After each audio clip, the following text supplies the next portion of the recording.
Xo'p, bizga qayta ko'rikka ketdilar. Noyabr 16-sida kelgan ekanlar, litseyni yozdirdilar. Endi kelyaptilar. Nima sababdan endi kelyapsiz? Keyin qatliga boruvdingiz, nima bo'luvdi? Ha, biza o'g'lim suv chechak bo'lgandan keyin, tuzalgandan keyin limfalari shishib ketishni boshladi. Rosa katta bo'lib bir taraf shishib ketgandan keyin uyimizning yonidagi частный klinikaga chiqdik. Gapiravering, ahamiyat bering. Klinikada 10 kun lecheniya oldik, antibiotik ukollar oldik, tomog'ini yuvishdi, hamma narsa qilishdi, lekin baribir ketmadi shishlari. Keyin tez shamollarda, har shamollaganda limfa shishib boshladi. Keyin tuzalmagandan keyin yana boshqa 2-3 ta больницаlarda lecheniya oldik, lekin ulardan foyda bo'lmadi. Har shamollaganda limfa shishaverdi. Keyin oxiri bitta doktor bizga onkologiyaga ko'rsatma berdi. Onkologiyaga borganimizdan keyin u yoqda ham analizlar olishdi.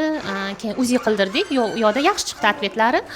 Keyin mana shu ishgan ketmagandan keyin oxiri Instagramdan siz ko'rib qoldim. Qaysidir rilsingizni ko'rib qoldim. O'sha kommentariyasini o'qisam, o'sha rosa ko'pchilikdan yaxshi atsiflar yozilgan. Siz o'sha rilsingiz immunni limfa haqida edi.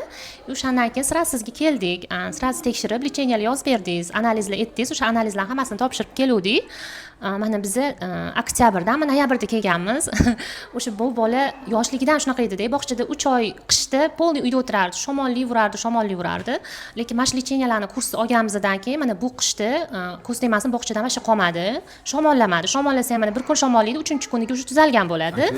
Yo'q, hech qanaqa antibiotik bermadik. Mana bu yil yo'q, umuman dori olmadik. Mana shu kursdan keyin yo'q, umuman olmadik-da. Keyin o'shaning uchun yaxshi yurganimiz uchun kelmadik-da.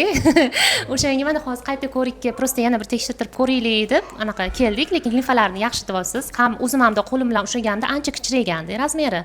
Ancha kichrayib, уже bir tarafi уже sezilmayapti hamda. Yo'q, ham faqat rahmat deyman. Faqat rahmat. O'shandan bir kimga lor kerak bo'lsa siz aytaman, to'g'risi. O'sha rosa ko'p joyga bordik-da, qancha rosa katta xarajat ketdi-da, lekin mana shu sizga oldinroq bilganimda, eng qizi tabiiy dorilar. Tabiiy dorilarda, eng qizig'i tabiiy lecheniya, prosta kursizchi hamma narsani bitta anaqa mukammal ekan-da. O'sha hamma organizm polniy tozalab, keyin unga dorini, shuna tabiiy, ya'ni tabiiy dorilarni shundoq anaqa qo'yar ekan. O'zim sezdim-da, chunki bu rosa ko'p kasal bo'ladigan bola edi. Mana shu bu yil o'sha siz lecheniyangizdan keyin yaxshi bo'lgandan keyin rahmat sizga kattakon. Sog' bo'ling.